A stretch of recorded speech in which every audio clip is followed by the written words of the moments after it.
right, hey, by now everybody should be rolling in.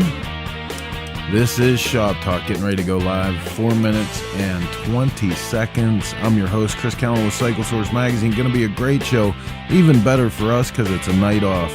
We're in Sturgis, South Dakota. Probably just had our bike show today. Hopefully it was amazing. 16th annual bike show in the Black Hills. But we got a killer show for you guys. Xavier Muriel and Billy Lane, both coming to SmokeOut, both builders with a storied history. Great guys to talk to. Bunch of stuff going on here in the studio tonight. Dennis Kirk, Motorcycle Studio. They left the back door open again, and we're getting in to bring you guys a show in just 3.5 minutes. Remember to hit the like and share button. Make sure everyone knows we're going live with Shop Talk. Stick around.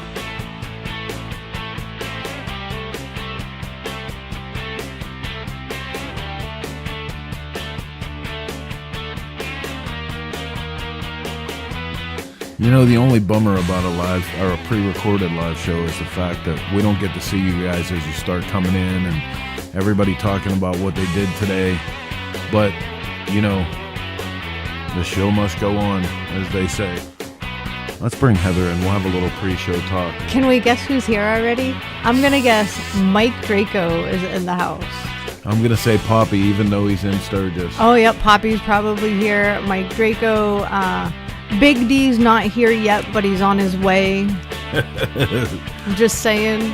Tom Kiefer's half in the bag outside of the Holiday Inn in Spearfish. Hopefully I'm sitting there right next to him because I know it's already been a long day. Oh, but man, Sturgis is going to be awesome, and we could all use a break, man. So I hope you guys are listening to this in the Black Hills with us. If not, we're going to be bringing tons of stuff from Sturgis. I know. I'm so excited. You've probably already seen me like 4 or 5 times today with live feeds from our bike show.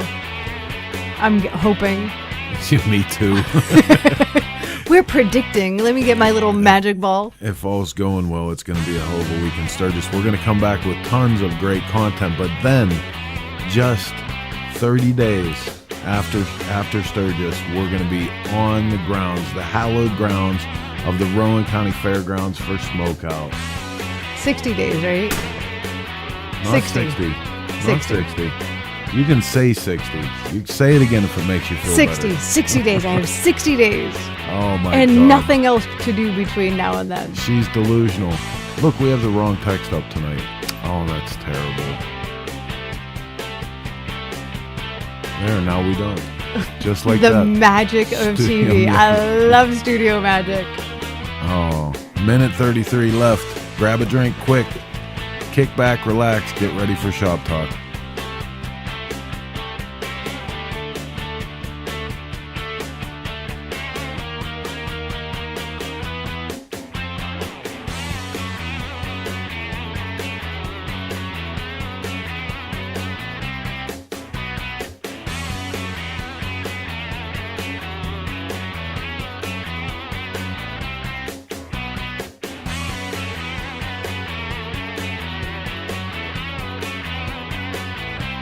Well, I guess we get too much waiting already. Heather, it's killing Heather over here. So we're going to cut you guys loose. Get this one out of the station, up on the tracks. Let's go live with Shop Talk.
Okay, scooter tramps and chopper jockeys all across the land. It is just after 9 p.m. on Sunday night. That means it's time for Shop Talk. I'm your host here in the Dennis Kirk Motorcycle Studio, Chris Callen with Cycle Source Magazine, and I am joined by the ever-faithful Heather Callen. Hey. So I thought for a minute we were doing a call-in show. I got really excited. The office line rang. I'm like, it's going to be a call-in show. No, just an asshole who forgot to put his ringer off. No. Yep. Damn nugget. So, hey, man, this is a pre-recorded show. We apologize for not being live, but we've been live all day in Sturgis, and we're doing our best to keep this one rocking for you. I know. I'm so excited. So, like, actually, really right now, Chris and I are ready. We're going to do this, get it up on deck for you guys, and we're hopping in the truck, and we're making the mad dash to Sturgis. It's going to be the longest 20 hours of our lives, just with the anticipation, the anticipation in getting to Sturgis every year. How about the truck, dude? The truck, the poor truck is so packed. Yeah. 5 motorcycles, 6 mini bikes, 4 road cases. Which there's no such thing as too many motorcycles. That's right. That's all I'll say. Absolutely. Plus, you're promising other people can ride my motorcycle. One other person. Well. And it's Mark. I know. Come on. Mark can ride your motorcycle. Plus, he's going to let you ride his Pan American. Oh, my. Oh, my. And I see some dirt in your future. It is a Pan American, after all. So lots of good stuff tonight, man. We're going to get right to it. First up, I think we're going to take a look at a product. When we were out at Texas Fandango, it never ceases to amaze me, and I wrote about this in the magazine like this. You know, when I guess it's a generational thing, when I think about people at home having 3D printers. 3D printers. Thank you. I still think about, okay, they're making little toy stuff, and this guy came up to us at Fandango, and he makes motorcycle parts with this 3D printer, and they're badass. You're gonna have to see it. So Chris was incredulous. He was like, "What is this?" Right? Like it was some magic. It was so great. But let's go check out some 3D printed motorcycle parts. The product spotlight is brought to you by Drag Specialties, the world's largest distributor of aftermarket accessories. All right, hey, walking around the Texas Fandango swap meet, and tons of stuff that I want to take home with me if we only had another trailer to drag behind us. But I run into Forrest Hawthorn Company Cycle.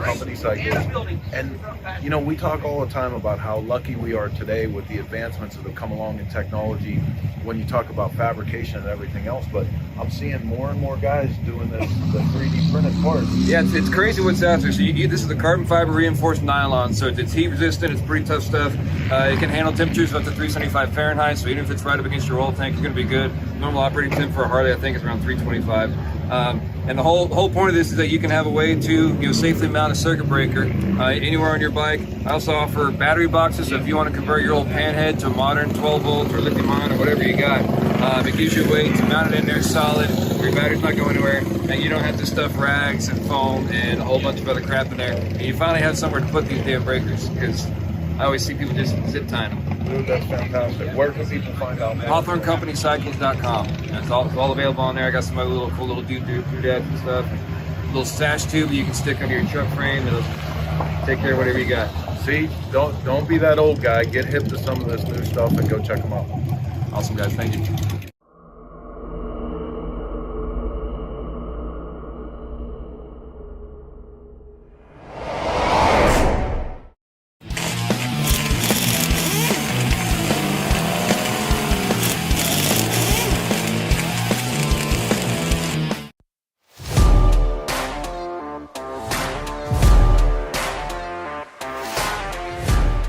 Hey man, this is Chris with Cycle Source Magazine, and I want to tell you guys the High Seas Rally is back for 2022, and it's badder than ever before.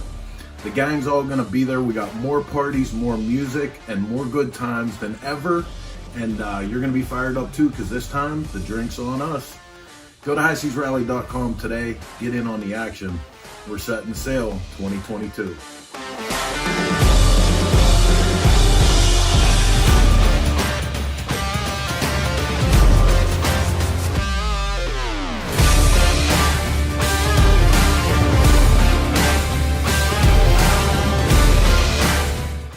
Hey, what's up, man? It's Chris with Cycle Source Magazine, and I'm here. I'm at the Dennis Kirk warehouse. Over 160,000 items in this room. You guys hear me say it all the time. Last minute in the garage, waiting to get that part you need. This is where it comes from. Check them out today, DennisKirk.com.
Michelle, I'm making a trophy for a old school chopper show at the Full Throttle Saloon, Monday, August 8th at Sturgis.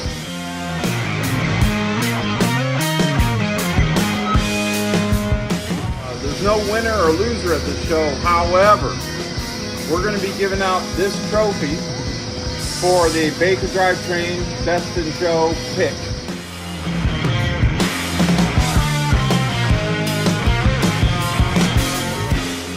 Be there, be square, see you in Sturgis. Bert fucking Baker, TV.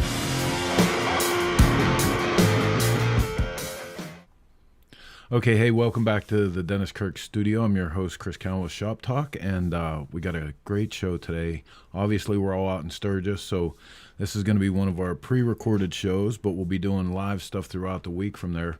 And in case we haven't said this enough, there's a little thing coming up that we're doing called SmokeOut. Are you sure? Yeah. Hey, why is my head so much smaller than yours? I feel like a little Tinkerbell. Really, you're gonna bust my balls Seriously? about my layout? You have a fat head.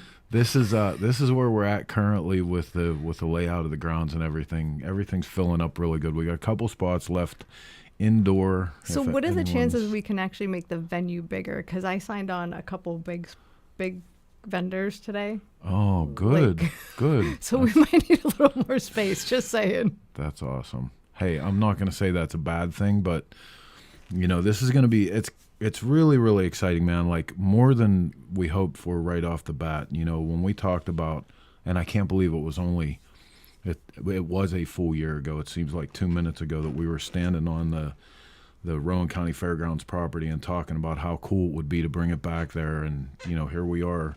A year later, we're a little more than a month out from the show.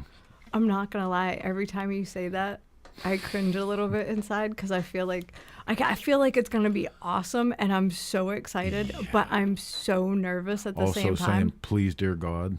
Right. Because, like, I know it's not going to suck. It's just, God, I want it to be here and I want it to be over, but I don't want it to be here and I don't want it to be over.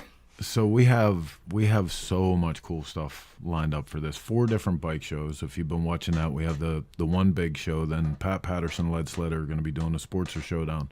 John O'Brien, a hardcore show.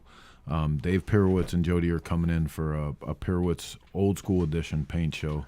And then one of the biggest things I'm super stoked about this is a thing we started right off the bat called the Legends and Legacies. The Legacy Invitational is what we're officially calling it. But you've heard us talk about this, that, you know, the guys that were the original, the OGs and the pioneers of SmokeOut that we asked to come back and help us usher in this new era of SmokeOut, and at the same time pick a legacy, somebody that's new to building or new to SmokeOut, to come along also and see the next chapter of SmokeOut start off. So it's been exciting. We've had, a bunch of those guys on the show and talked to them and talked about old smokeout stories. But today, we're lucky enough to have Mr. Billy Lane here with his legacy pick. And Billy is, Edge right off the bat credited Billy for putting smokeout on the map, making smokeout what it was.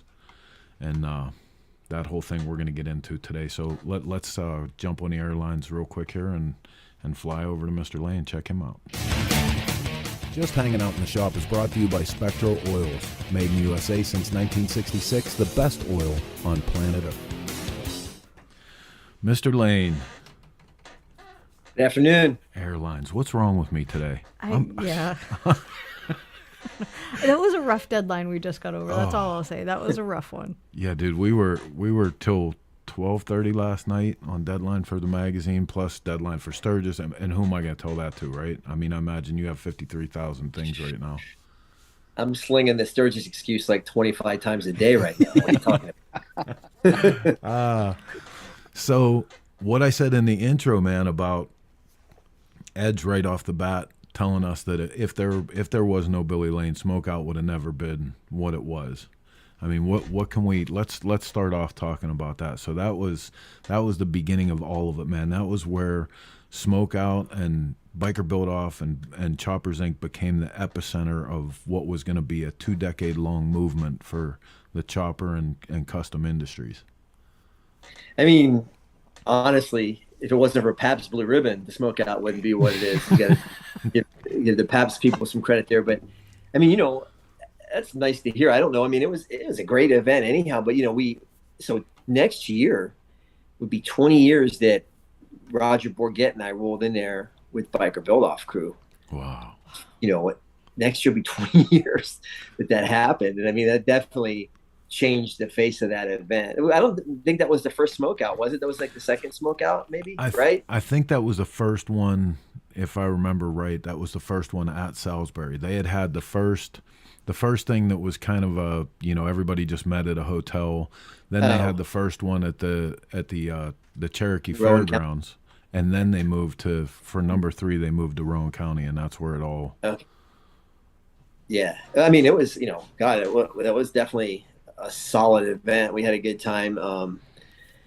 It's hard to believe it's been that long ago, but yeah, and I've been back a few times, and then just went back a couple of years ago.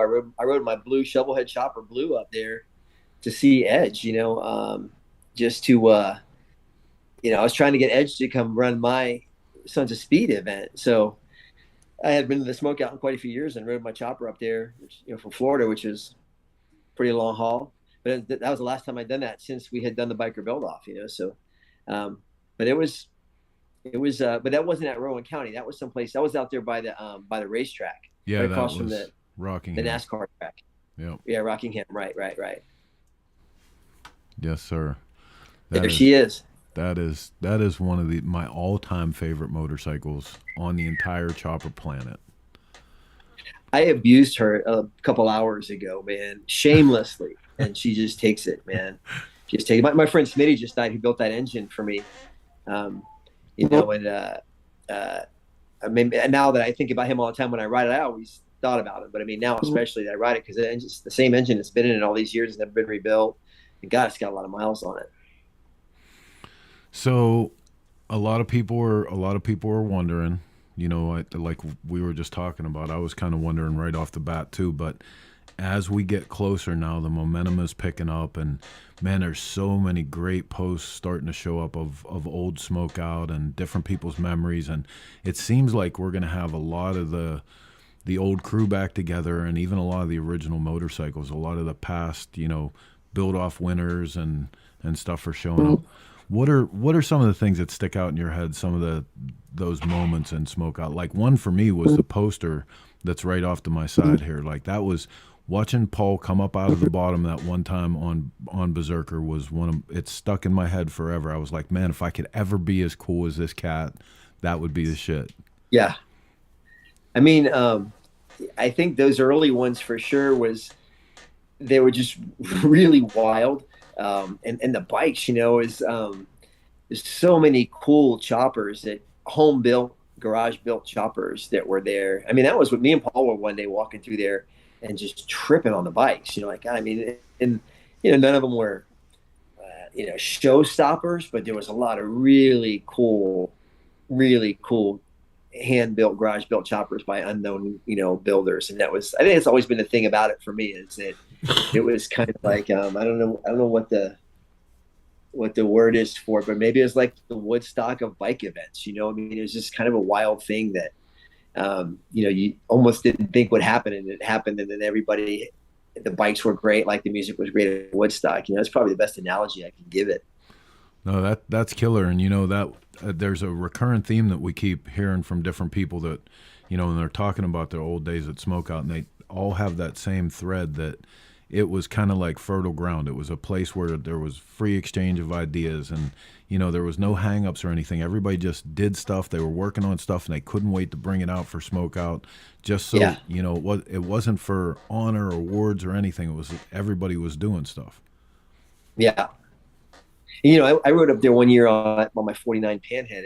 That was probably about, I want to say maybe 2004, and my oil filter spun off. I rode up from Florida, and my oil filter spun off somewhere in the Carolinas and pumped all the oil out of my engine. Oh. And somebody stopped. Somebody was following somebody else in a chase truck who was riding up there, and they stopped and hauled me to the hotel at the Holiday Inn there where everybody would stay. And these bunch of dudes helped me. We pulled the head off and pulled the jug off and got it unstuck, and we just pumped a bunch of oil in there and was riding it with, the rings were wiped out, but just kept pumping oil into the spark plug hole, and you could run it for 20, 30, 40 miles. And so I rode it that well weekend, basically pumping oil into the spark plug hole to help seal the piston to the cylinder. And it's just that kind of event where there's guys there, with that kind of mindset, like, we're gonna get you going, bro. And that was the actual impersonation of an actual human being that was there that said that. Yeah, right on. So that's bringing up the Holiday Inn thing. Did you actually stay at Holiday Inn? Oh yeah. Yeah, I think so.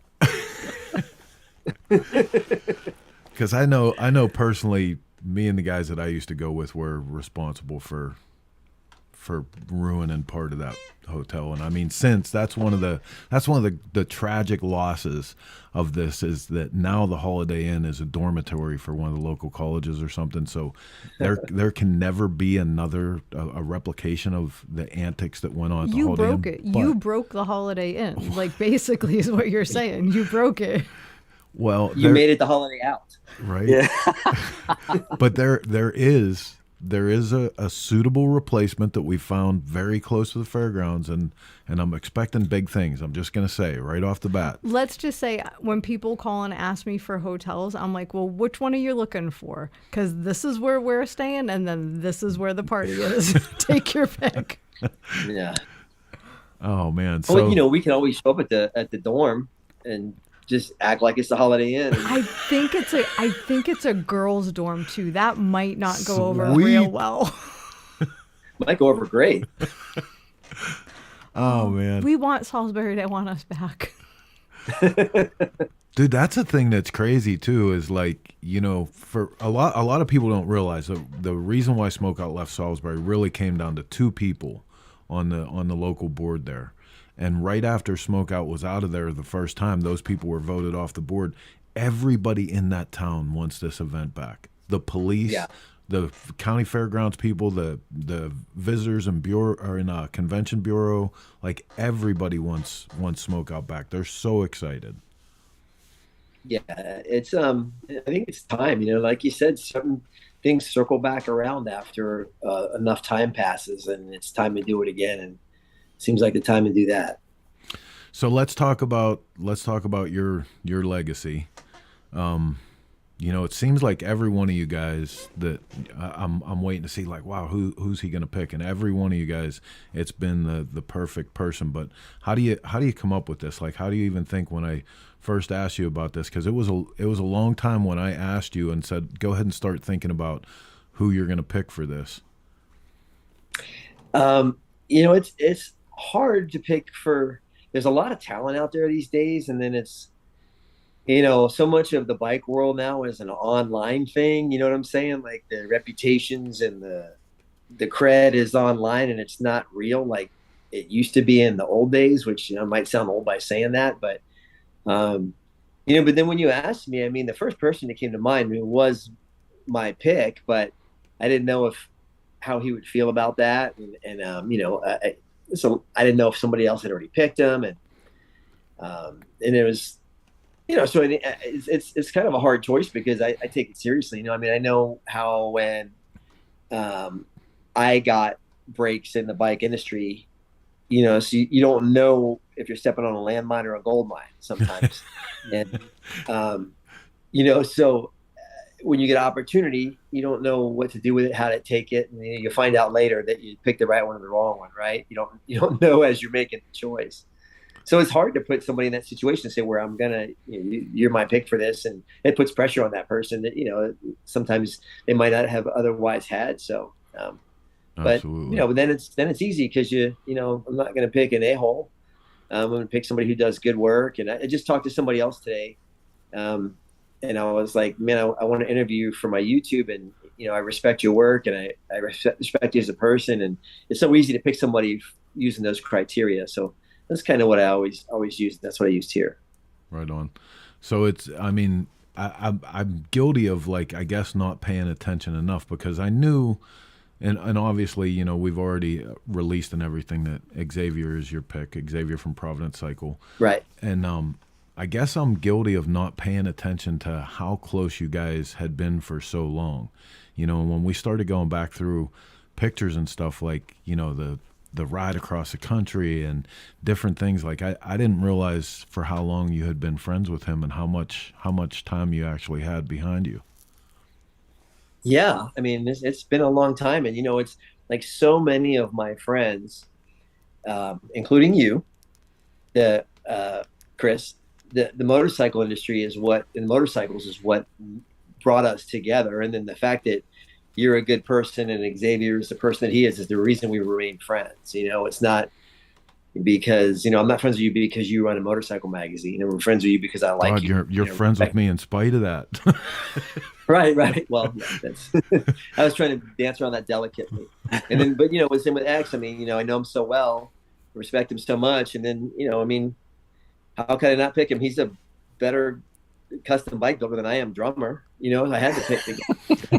I couldn't step into his world and rock at that level, that he's doing in this world. I mean, and I said this to X before, once you learn how to master one thing, it's a lot easier to master other things. And he certainly mastered the drum kit, and being a musician, a touring musician, that's a whole nother altitude to fly at. But once you master one thing, it's a lot easier to pick up the mastery of something else because you understand the process. When I think that comes to, like, I would say from all the time that I've spent talking to Xavier, that his passion for motorcycles meets and sometimes even exceeds his passion for music. So I think that's at the foundation of it, having that's what drives you in those hours when 15 different pairs of stinky feet on a tour bus, or there's entirely too much shit, I'm never going to get this done before Sturgis. Those are the same things. We talk about those parallels all the time. Yeah. So, Mr. Xavier, don't stay quiet now. I was perfectly content to just listen to you guys. I'm like, wow, that's some crazy shit. His cue cards fell on the floor, and I know. I did. My assistant stepped out for coffee, so whatever. Yeah. So here, let me jump in with this. I was gonna say, help him throw him a lifeline. Here's one of my favorite stories. Is like, I know when you guys were on the road and you used to come into town, we'd try to steal you or you and Keith away and get you away from the whole circus that was touring musician, and get you some homemade food and everything. But you actually used to do that in return for Billy. And one of my favorite stories was when you took him out on the road with you for a little bit and said, okay, here's your radio. This is what you're going to do. Go out there and just be, Billy that's on the crew, not Billy Lane, Choppers Inc., and 1,000 people waiting to talk to you. Yeah. I mean, There's so much history and information that it would take probably 7 shows to get it all in. But I'm so fortunate and so blessed that I actually met him in a situation that wasn't like the normalcy. It was through a friend of his. It was at one of our shows in Tampa at Earth Day birthday, and had a shirt, and I was walking around the grounds, and which I could do because nobody really recognized me, which is totally cool, and asked me to sign the shirt. And I said, well, who's it going to? She said, Billy Lane. And that right out, that was it. That was the beginning of where we are to this very moment.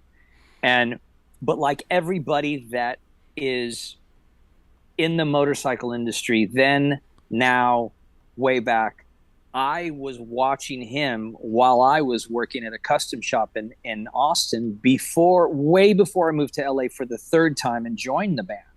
So I was already cemented in my future before I even knew it. And you know, being a part of his life and him a part of mine, because I had a passion for motorcycles that I brought with me since I was 6 years old with my little MR50, which there's a duplicate of it sitting right over there that I'm working on for a friend. So come to happen where, you know, the band did what it did. I got the opportunity to have a bike built by him. It was on your magazine, and that started the whole process of this thing. And you know, there's so many stories, there's so many good times, but that one particular was me wanting him to get out of that other world, that I know what that other world is. I mean, at that point in time, it was all motorcycle industry for him, and it was all music for me. Now it happens that I'm in the motorcycle industry and have kind of, you know, stepped into that other side. However, I remember it was clearly, I was like, we're going to be in Hollywood, Florida, man. Why don't, you know, pack a bag, come on out, just hang out, give you radio, give you a laminate. Not going to tell anybody that you're Billy from TV and Choppers Inc. You're just a dude. And it was really cool to see somebody from another world where he was so successful and so this all the time and give me, to just watching him wake up, put his flip-flops on, grab a coffee, go sit in front of the bus, and okay, where are we at? What are we doing today? So that started the whole process of like, he's just a man, you know, just like we are. When there were so many people to be like, well, how do you live? At the end of the day, eat, sleep, and poop, put our pants on one leg at a time, and just do what we do, you know. So come to the point of when he built Maria, my Choppers Inc. bike, I would fly down to Melbourne, and on a couple of days off from tour, the rest of the guys would go to LA, and I would come there and we would work, and he would that's really where it started, you know? And since then, I can distinctly remember when him and I had conversations about my departure from the band, and advice from one friend to another about life and finances and futures and all that. And I remember I told him I wanted to do this, and he was very, very blunt, and said, you know, don't do this thinking that you're going to become rich and famous, because you probably won't. Do it because you love motorcycles, and that's it, and leave it at that. And I just remember building Cholula out of my one-car garage with the welder that he sent me, because he was the first person to stop paying people to do what you want to learn how to do.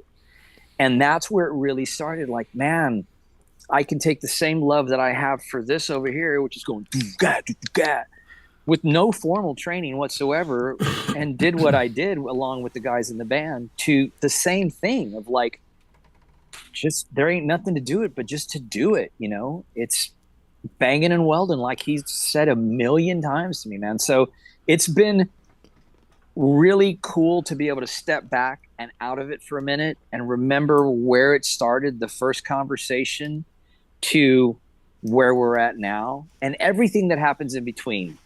Finances, love lives, careers, you know, all of that, man. And that's what I think he's talking about. Like, it's the friend thing, it's the common bond thing, all that other stuff.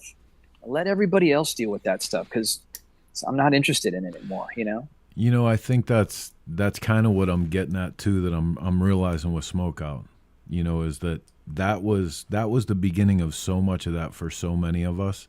Like just yesterday or the day before, Ray put a post up of him and Steve from Steel City and Stone Man at SmokeOut like forever ago, and I was like, man, Stony dude, and like looking at Peffer and his little baby face, and Ray still had crazy dreads everywhere and shit, and that was before California and the kids and everything, and like I think this is a really good way for us to all remember for a minute, that like, yeah, we're caught up in life and living life and everything too, but like, we're all still the same people, and we've all shared this time. It's a beautiful, beautiful thing to be able to remember. Yeah. I got some funny pictures from that old SmokeOut, and I just found a disc full of photos that I haven't even opened yet from the SmokeOut, one of the early SmokeOuts. And I found it this morning. I'm going to go through it and see what's in there. I'll have to shoot you some stuff. Please. Because, dude, I got to tell you, the no matter how good they were at running an event, nobody, no ass, like no pictures, no video. Like there's so little that like I'm literally trying to build a database, and we keep putting out posts saying, hey, please send us your old stuff, and we're starting to compartmentalize and fill in the years and stuff to be able to do it. It's crazy.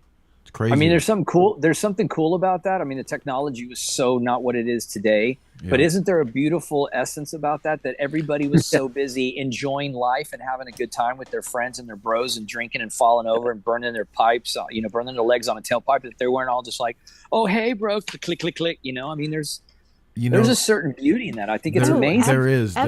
There is a beauty. I'm sorry, Heather, but at the same time, there's almost like a tragedy to it too. Right. Nobody chronicled it. When you look at pictures like that. Wow. You know what I mean? Yeah. That's rad. Like wouldn't it have been so great if the technology was there, that somebody was running a GoPro all the time and catching the voices and the faces and the smart ass jokes and one-liners like Well, and that's what we've tried to do this year is we have a number of photographers and videographers that are just there to create content. So excellent. The people who are living it can just live it. Because that was one of the things that I loved about the event BMR that we did. We purposely had it in a place that had no cell service. Yep. Because you were forced to have conversations and live in the moment and live the event. Yeah, you didn't see a room full of people with like this the whole time. Everybody was actually talking. And if I could zap cell service in Salisbury for the weekend, I probably would. It'll probably happen. There's going to be so many people like flooding the bandwidth that nothing's going to go down. So that will be okay. So X, do I have the distinction of being the second person that told you stop paying people to do what? So did you ever tell Billy this story? Which one? About Xavier calls me up one day and I'm like, what are you doing, bro? My polisher. He says, well, I gotta hurry up and get my stuff out to the polisher. And I went, you're what? And he said, right, on my polisher. And I said, dude, I said, really? I said, like, look at this page, go to Eastwood right here. You can get this deal. Yep. I said, you should be doing that. And he says, well, I never thought about doing that myself. And I said, well, listen, man, I said, I know stories like where Larry would take motor cases home and in his bathtub, he would sand stuff down, wet sand it in the bathtub. And I said, you're not any better than Larry, right? I said, you can do your own polishing. And I kind of goaded him into it. And I remember reading his article that month, and he the first time he put the part against the wheel and shit went everywhere. And in the article he says, and I thought to myself, oh, Xavier, what have you done? It's true. I mean, everything that I didn't send out for chrome on Grace, I mean, I hand polished in the garage with like this big hazmat suit, and I had created these plastic berries that I thought was going to work. And, I overthought the process beyond belief. It still came out with not Xavier. You don't exactly. Overthink anything. No, exactly. But then like literally the awesome feeling of like going through that process of taking that piece of aluminum and reading instructions or calling somebody that knew what they were doing about that. Like I still call Bill. I called him yesterday, texted him yesterday about stuff because I'm still learning and I love that about it. And I literally finished that part and I got it done and it was all glistening. And I go, well, maybe it's the light in the garage. Maybe it looks better than what it really does. And I took it out in the sun and I was like, damn, so I was like, okay, there we go. But that one first part that went boom across, I was like, yeah, I should probably, maybe listen to that guy who has that big buffer machine and he knows what he's doing. And so always a learning process, man. Always, So you guys have from the very beginning, you have Sons of Speed in common as well. That same blood is pumping through your veins. Oh yeah. And you are actually one of the people that has the distinction of taking that Perry Mac around the course. Yes. That's a pretty big honor. Yeah, tell me about it. Especially one. First of all, it's the beauty of the bike in itself and what it represents, and then it's a Billy Lane creation. The last thing I want to do is put that thing on the wall because my balls are bigger than my senses. And I remember him asking me about it, and it was exactly the same time that I was departing the band, and I needed something. And I think he knew it. I really do, because we had a lot of heavy conversations, weeks on end. Because it was the only thing I'd ever known how to do since I was 10. I groomed myself for that. It was the only thing that I knew how to do well. And I remember, somebody saying at the end of it all that that was just something I did. It didn't represent who I was as a man. So when Billy asked me to do the Sons of Speed thing, immediately I was like, cool, I'm leaving. I've left the band. I need to focus on something else, and I just need to enjoy my life because for 15 years it was record tour, and I had no idea what I was getting into. And I showed up to Daytona early, and Billy's like, "Well, yeah, here's a bike you're riding." I'm like, "It's a 10-speed. What are you kidding me? No brakes, no clutch, no mirror. The bars are like this," and I'm like, "Dude, there's no way I'm gonna destroy your motorcycle and I'm gonna die." And then I thought, okay, let's see what I'm made of. And we went out for track test day. And back then, Billy, there was maybe 7 or 8 riders at that point in time. Yeah. There wasn't that many people. Yeah. And they were all on your chassis and all on your motors. Maybe 1 or 2 cats that had their own stuff, but yeah. I get on the Mac and Billy, spins the wheel and the bike roars to life. And I'm like, man, I borrowed leathers. Yeah, I borrowed leathers from him because I had no idea. And the first lap, I go, okay, he's going to drop me in from the corner, from the bank. He's going to push me down. And I go, okay, any advice? He's like, yeah, don't look down. And whatever you do, no evasive maneuvers. This front end is not going to handle that. Just glide. And he goes, and when you're done, keep your finger on the kill switch, because if you let go and you're in motion. And dude, I thought, well, okay, whatever. Sure enough, man, when I tried to come into the pits and I was dug, and I was like, oh no, we're good. It's going to stop. I let go and I went, brrr. I'm like, okay. And I was like, everything in my body went, but man, what an experience. And, I got to do an interview with you, Chris, in the trailer while I was there. And yeah. I am so lucky and honored to have been one of the first cats to do that with Billy, on an idea that he was talking about in 2008, 2009, when we were riding across country on our bikes. And I had forgotten about that till it was there. And after, and I always had the mindset of, I'm going to have a good time. I'm not going to try and be like these guys that are doing 90 miles an hour, because I don't know what's going to happen with my musical career. And I'm possibly going to jump into this motorcycle situation. So I kind of need my hands and my legs to work.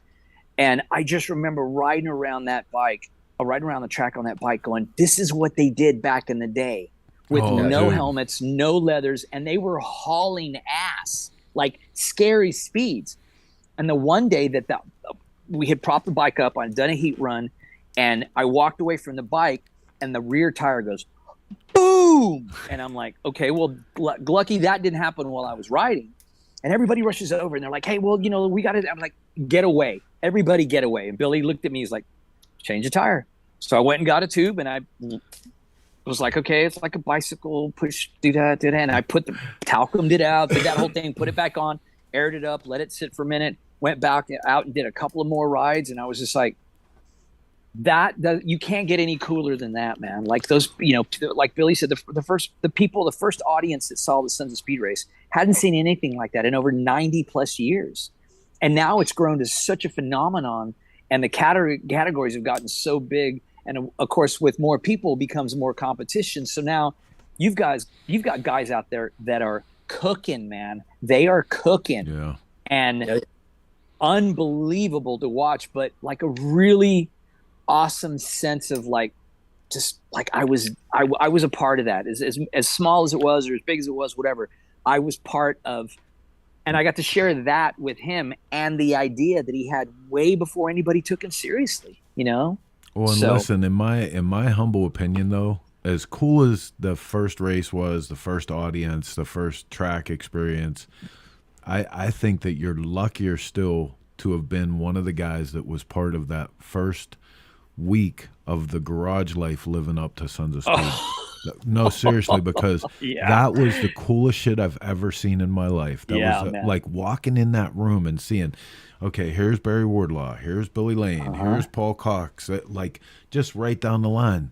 Everybody feverishly going through, these old motors and getting shit ready. It was one of the most magical things I've ever seen in motorcycling. Yeah. Just chaos beyond belief, man.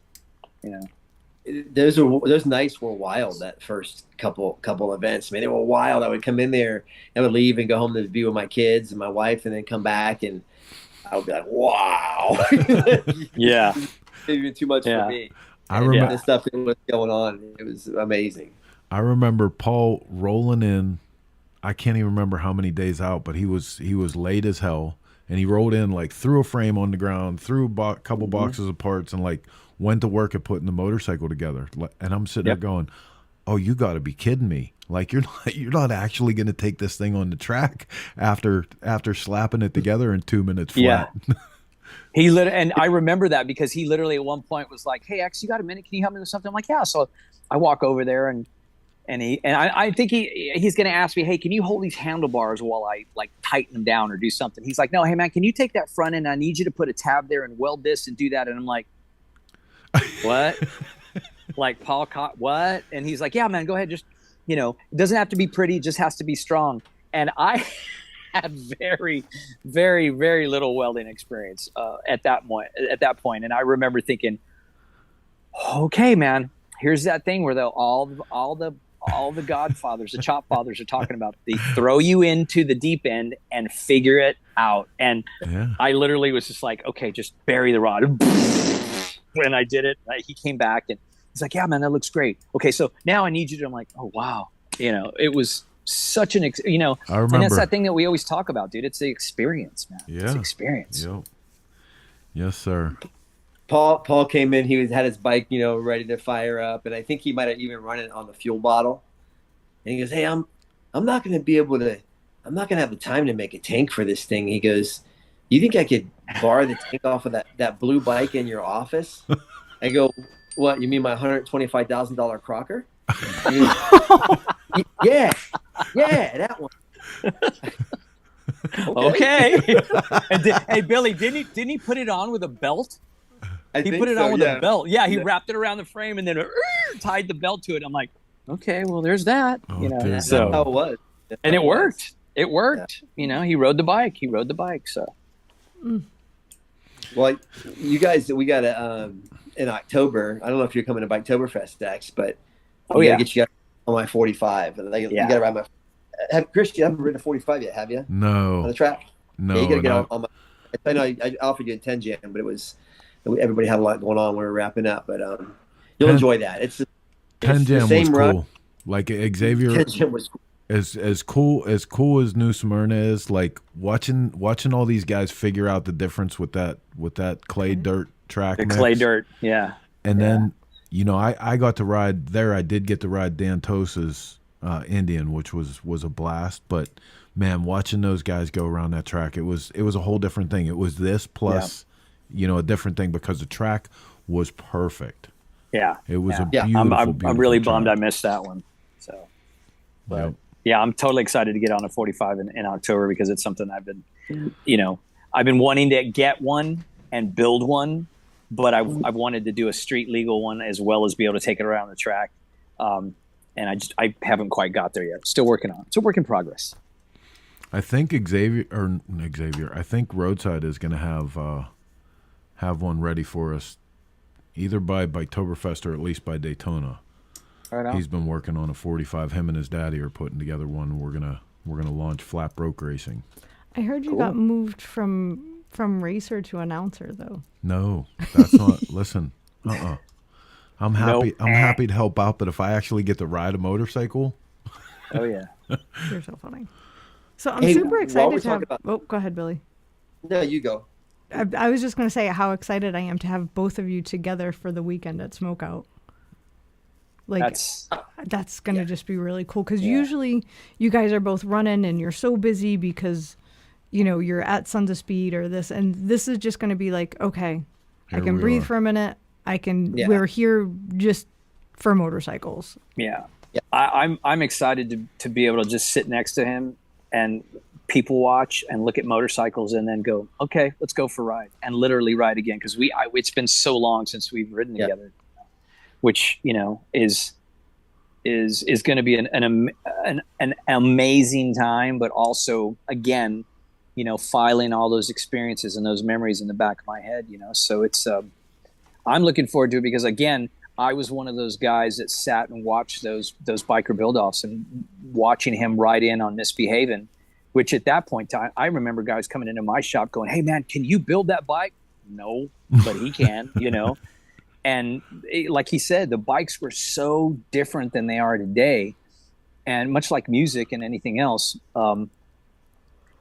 it was the perfect storm. There's never going to be music like the 70s again. There's never going to be equipment that was made like in the 70s. And there's never going to be that chopperdom biker build-off era that created me and countless other cats that I know. Mm-hmm. And, to be able to as his friend for one, and then two, him being my biggest mentor, and then along with you, Chris, helping me navigate this whole new world that I've jumped into. It's a privilege, man, and it's a real big honor, and I don't take it lightly. And a lot of people think that because of what I did before this and what he is, that there was that automatic thing of like, oh, well, now we're brothers, and it was not like that. I mean, it was, we did everything that normal dudes do, about everything, so I'm excited about that, man. And again, I'm so honored to even be asked to do that by him and by you and being a part of it. It's dope, I'm not gonna lie, I'll be transparent. There's fanboy right there, and then that's it. And what are you bringing? Probably your FXR. Don't do that to me. Don't do that. You can't do that. Well, the High Seas Rally is going to be there, so I'll have their bike there as well because we sail the following month. But I'm going to have the FXR there, and then I'll probably bring my Softail. So I'll have a couple of bikes to bounce around on. But yeah, you got a rider, dude. Yeah, the High Seas. Look at him. We're all getting ready for heroin addict and needle. Right? Hey, listen, I don't want to hear that from you, but you've been doing that shit to us for a long time. For a long time, dude. Yeah. I have a Chris. I have a picture of Billy and I at the ROT rally, and I don't know what year it was, but let me paint the picture. He's got dreads. I've got on a bandana. I've got my red Voodoo Customs work shirt on. Both of us have 3 Coronas in each hand. So he's got 6 and I've got 6. And there's this picture of us and we're just like way before I even knew him, And so to go all the way back and to think about like the first time I ever saw the Easy Rider when he had that first chopper with the 235 and the reverse dual shovel heads. Yeah. You had no hair, you had your little beanie type of thing on, and I was just like, I still have that magazine, bro. So it's really, really awesome to be able to go 20 plus years and be like, here we are. Yeah. 3 kids, another one on the way. I jumped in. Here we are, figuring it out, man. It's really cool. It's really cool. Well, Billy, you were starting to say something about while we're talking about. Oh, you off. yeah. So, well, Heather had said how nervous she was about doing the SmokeOut, and I know that feeling, because even still, even with 10 Jam, the last Sons of Speed event we had in March, every time we have a Sons of Speed event, I get that nervousness about it. You know what I mean? And like you're saying, like, I just keep it, please don't suck. Please don't suck. And then the event goes, and then it's great. And you walk away and you're like, I'm glad it's over, but wow, that was amazing. And I'm sure this is going to be the same way. But Heather had said that, and you saying that, Heather, brought the feelings inside of me that every time we do a Sons of Speed event. Yeah, it doesn't ever go away. And while you want it to get here and you want it to be over, you kind of just want to hold on to it too. Because it goes, especially when it's your event, it goes so fast that you feel like you miss a lot of it. And then as you're, fortunate enough to go through pictures, you're like, oh yeah, I didn't even register that at the time, but how cool was that moment, Yeah. Well, if you want to get "Please Don't Suck" tattoos on our faces at the SmokeOut, I'll pay for it, but you go first.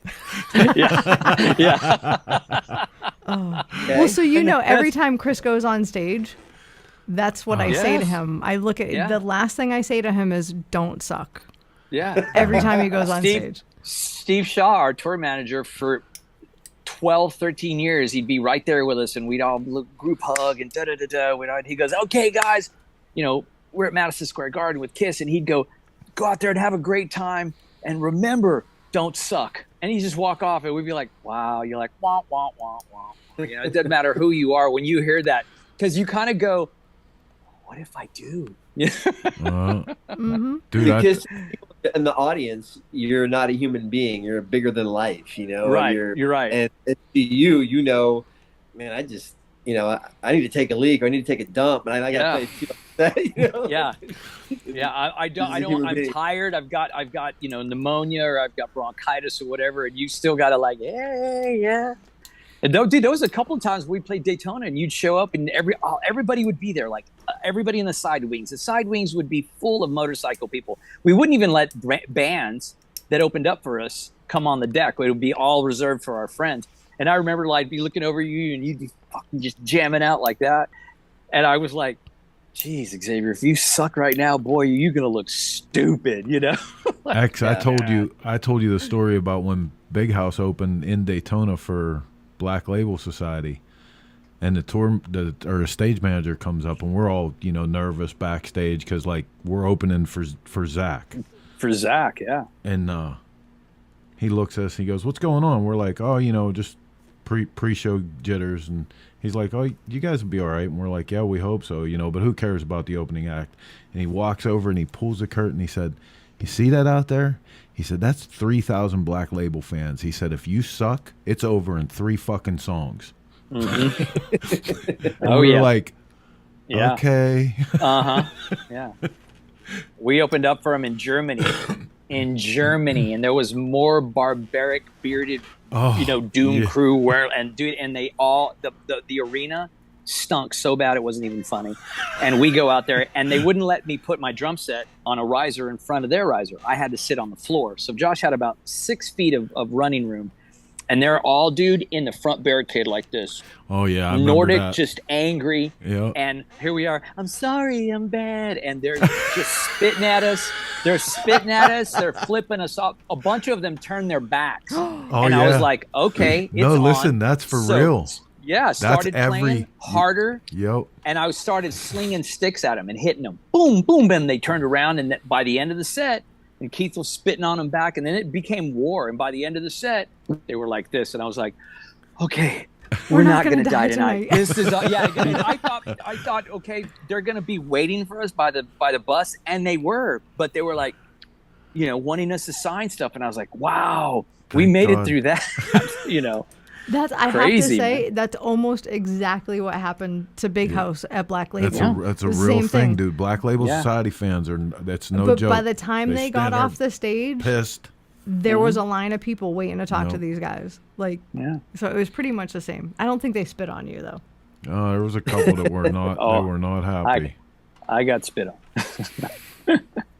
Well, listen, man, I appreciate you guys taking some time today. I know everybody's crazy getting ready for Sturgis, so we'll cut you loose. But SmokeOut, from our last day in Sturgis, 29 days out. I cannot wait to spend time with both of you, and thank you guys both very much for signing up to help us get this thing back together. Of course, man. Thanks for asking. Also, thank you for having us on today, because now when people are like, how come you didn't get that work done for Sturgis? I can say, man, I had the show, and I would have had it done. And then Xavier kept calling me about what's this metal and that gauge, and how come that doesn't work like that, and just blame it on us. Like, damn it. But either way, we're going to see you guys in Sturgis like in a week. Yeah. How about that? We're all going to be there. Once again. Dun dun dun. And that's we didn't even get to talk about the Cool Hand Motor Co. at all, but that's you got big stuff going on at Buffalo Chip with that. Yeah, I'm excited. I'm bringing an Indian and a Harley out there. Both of them, done running, and I'm real stoked about this whole thing. Because how long ago you and I talked about this, Chris, and the reality for me, and that's really what I'm going to spend most of my. I'm doing a bunch of chopper stuff, but that's how I'm going to spend probably the next year or two of my life is jamming a bunch of those things together and getting them done for people. I'm really excited about it. It's cool to see, man. I have to tell you, like, even the Sons of Speed thing, Xavier talks about how long it was that you had the idea to do this. I can remember the one year in Cincinnati in the top floor of the Sucker Punch booth, right? You guys had like a little mocked up wooden track, for like the old board tracks and stuff. And there was you've had such a passion for old motorcycles for so long, and to see you finally in a place where you're enjoying both sides of that and really digging it and bringing a lot of that back to people is amazing. Yeah, I really enjoy all of it. I mean, I'm so lucky, and Xavier probably knows this from the music side, but he'll find out in the bike world too that it's when you get to the point to where you can kind of do what you want and not what you have to do, or at least the balance is shifted more toward doing what you want than what you have to do. It becomes a whole different. You get a different appreciation for it. I still have, because of my kids' age, I still have 20, 25 years ahead of me that I'm going to have to do this because, my ass is getting flabby and I can't, there's certain things I'm not going to do anymore. So I have to keep it interesting for myself. I have to stay, I got to stay on point with it. I mean, a lot's changing and things are going to change further. So I'm really lucky to be at that point where I can kind of do what I want, and then, having success at it, which is, that's a nice hill to crest. Yes, sir. Right on. Excuse me. All right. Well, short time to Sturgis. We'll see you guys in the Black Hills, and then right after that, man, look out Salisbury. Here we come. Here we come. Okay. Looking forward to it. Thanks, right guys. On. We'll see you guys there. You got it. All right, hey man, you're watching Shop Talk here through the courtesy of the Dennis Kirk Motorcycle Studio. We're going to take a quick break, take a look at a cool feature bike, pay some bills, and when we come back, we got the event report happening with Miss Heather Cowan. Stick around, we'll be right back with more Shop Talk. Out of Focus is brought to you by Garage Build. Submit your build, share your passion. Powered by Dennis Kirk.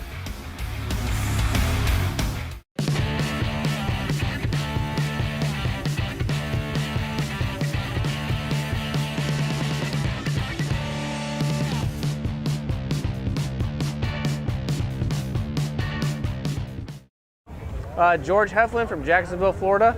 I brought a 2020 Iron 883 and I customized it with a 1250 kit, Gallop exhaust, customized rear fender with the 240 rear. It's a beast, ready to go. Let's start with the powder coating. I powder coated the brakes. I mean, that's all stock, but I powder coated it. The rocker boxes. It customized the rear fender. I actually had it where I made it handmade, and some inserts to make it look like a jet in the back. Pretty cool. And I inserted the lights in the rear. And then we have the Gallop system exhaust. Big fan of the old XRs, and for some reason I just wanted to put it on there. Everyone's like, "Oh, you're gonna burn up your bike or your leg," and you know what? I didn't care. I thought it was awesome. So it just screams. The front fairing area, I just think it was just so necessary to do it. I know the 1200s come with one, and it actually just gives it that more aggressive look. Plus, when you're flying down the highway in this bad boy, you need some type of wind deflection. You know what I'm saying? Powder coated the KST handlebars, did the wiring. I tried to clean it up as much as possible. Did some braiding cables, the bolts. I mean, the bolts were a pain in the butt. Those are actually powder coated myself. The details are there. It's crazy. It took a lot of time. My first build, and I look forward to doing more. My day job. I was in the military. I was in the Navy for 11 years. I broke my back, and I found another job. I actually work for a bank called CIT Bank, and I repossess industrial equipment. So if now you know who I am. Oh, no problem. It was a pleasure. I launched F-18s for a living. That was the AVH, and fire department side, I was on the USS Enterprise.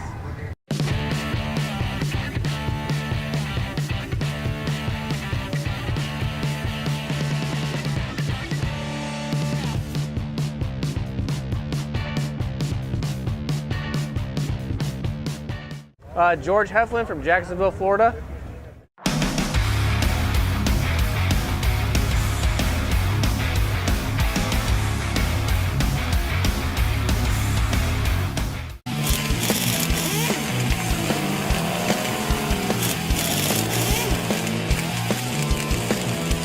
We're ready to race. What's your strategy? Go fast.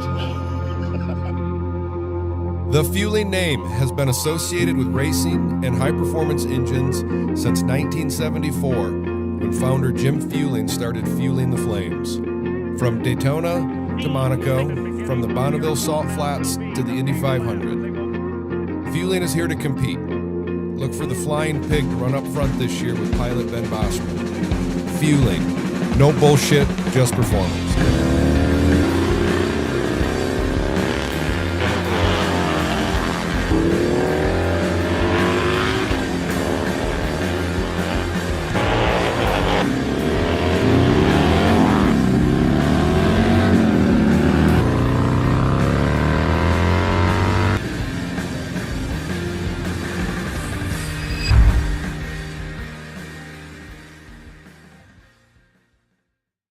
If you're injured in a motorcycle accident, call 1-800-LAW-TIGERS, America's motorcycle lawyers. Proven performance is not some sort of empty slogan or marketing catchphrase, but a way of thinking, a mantra, and something we've practiced every day of the week for the last 6 decades. Designed, manufactured, and tested in the heartland of America. On and off the track, S&S Cycle is the first choice in power sports performance. All right, man. Hey, welcome back to the Dennis Kirk Motorcycle Studio. Great show tonight. I hope you guys had a good time. I love talking to them. I know. And like I said in the interview, I forget how long those two have actually been friends. Yeah, one thing that I thought was strangely similar is their stories. Like Xavier telling the story about, kind of putting Billy incognito and the regular guy thing at the show. Well, do you remember Xavier's first trip to Sturgis when he was he was still with the band, but he kind of came on his own as just like one of us? That poor son of a bitch had no idea what to do. He didn't have like a schedule or a tour manager or whatever. He was just like, what do I do? I'm like, whatever you want to do, Xavier. Go have some fun, man. You want to ride a motorcycle? There you go. I still remember the article he wrote about that. Yep. It was one of his most touching. So that's what's up. We're in Sturgis. Hope to bring you a lot of stuff from there. I'm sure we will be. I'm sure you're already getting too much of Chris and Heather from Sturgis. Nah, they love us. But I hope. Right around the corner is SmokeOut. If you haven't got your tickets already, shame on you. You're about to miss the greatest chopper party on planet Earth. Right. If you haven't gotten your tickets already, all I'm going to say is you're going to be standing in line for a long time. Yeah, no kidding. Which is okay. Because, boy, the phone has not stopped ringing here. It's going to be off the hook. I'm so excited. Bring your mini bikes. Bring your costumes for your mini bike costumes racing. are mandatory for Jive Turkey racing For the mini big bike race, racing. right? Yeah. I don't think for the mini bike games. I I'm don't not sure know, how but that goes. costumes are mandatory, so Dirt bring it. drags, all kind of stuff. Check it out, SmokeOutRally.com. They said we couldn't have a pool. I know. No pool jumping. Do I still have a boo button? No. You need a wah wah. Oh man! How about that? That's That'll better. do. So anyway, man, until we come back with more of all of the bullshit we can fit from the two-wheeled world. There's a lot. 90 to 120 minutes of it at least on Sundays. Little show that we call Shop Talk. Until next time, I'm Chris. I'm Heather. We'll see you next time.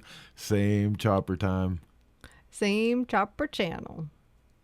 Who's going to say it? We can do it together on the count of 3. 1, 2, 3. Bye, Bye, Felicia.